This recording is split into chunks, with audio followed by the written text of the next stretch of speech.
पत्रकार मित्र, आज सुबह से ही सुर्खियां जो आज अखबारों में आई हुई हैं कि अमित शाह होम मिनिस्टर साहब भारतीय जनता पार्टी की एक हाई लेवल की मीटिंग ले रहे हैं। उसमें 28 भारतीय जनता पार्टी के एमएलएस को भी बुलाया है और किस तरीके से मिशन स्टेटहुड इस गतिविधि को देखता है।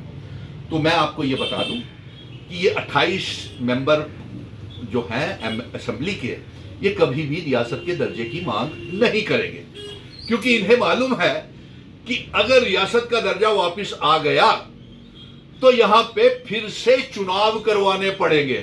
अब पत्रकार मित्र पूछ रहे थे मुझसे कि क्यों, क्योंकि ये जो मौजूदा 90 एमएलएस बने हैं, ये यूनियन टेरिटरी के संविधान, कॉन्स्टिट्यूशन और उसकी यूनियन टेरिटरी की कसम खा करके बने हैं, नंबर 1।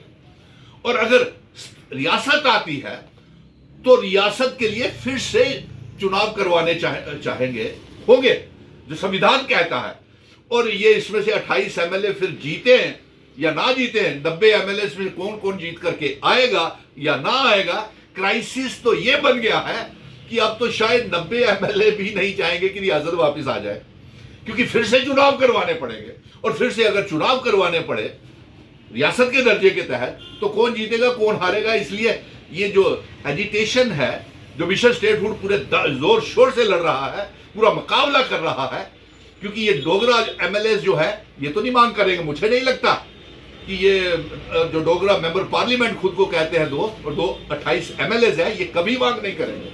और सूत्रों के हवाले से नहीं, ये अब राज्यसभा के भी चुनाव आ रहे हैं, इसीलिए मैंने अलायंस की सरकार को ये मांग किया हुआ है कि जम्मू का एक डोगरा बेटा राज्यसभा में भेजा जाए, जो जम्मू कश्मीर की बात करे, जो ये डोगरों की बात करे जम्मू कश्मीर। और वो होना चाहिए राज्यसभा का मेंबर जिसे कश्मीर के लोग, चिनाब वैली, पीर पंजाल के लोग भी पसंद करें, और जो 5 अगस्त 2019 के बाद रियासत के दर्जे की जंग लड़ रहा हो।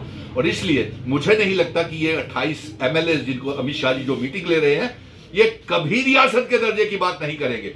और मैं ये कहूंगा, ये कभी राज्यसभा के चुनावों की बात भी नहीं करेंगे। और तीसरा, ये कभी कारपोरेशन के चुनावों की बात भी नहीं करेंगे, अर्बन लोकल बॉडीज के चुनावों की बात भी नहीं करेंगे, क्योंकि ये पार्लियामेंट के चुनाव हार गए हैं, असेंबली के चुनावों में इनको जम्मू कश्मीर के लोगों ने नकारा है। तो इसलिए, और ये इस बात का भी डर है कि 28 एमएलए अगर रियासत आई तो फिर से चुनाव होंगे, क्योंकि ये कॉन्स्टिट्यूशन का ऑर्डर है, और ये फिर से क्राइसिस बन जाएगा। और फिर ये 28 एमएलए बनेंगे या नहीं बनेंगे, या 90 एमएलए में बनेंगे या नहीं बनेंगे। तो इसलिए रियासत का दर्जा ये कभी मांग नहीं करेगा। अब ऊपर से पत्रकार मित्रों ने एक नया ये छोड़ दिया है बात, ना जाने कहां से, कि भारतीय जनता पार्टी दबाव बना रही है कि नेशनल कॉन्फ्रेंस के साथ गठबंधन करने के लिए। मुझे इसमें कोई हकीकत और सच्चाई नजर नहीं आ रही है।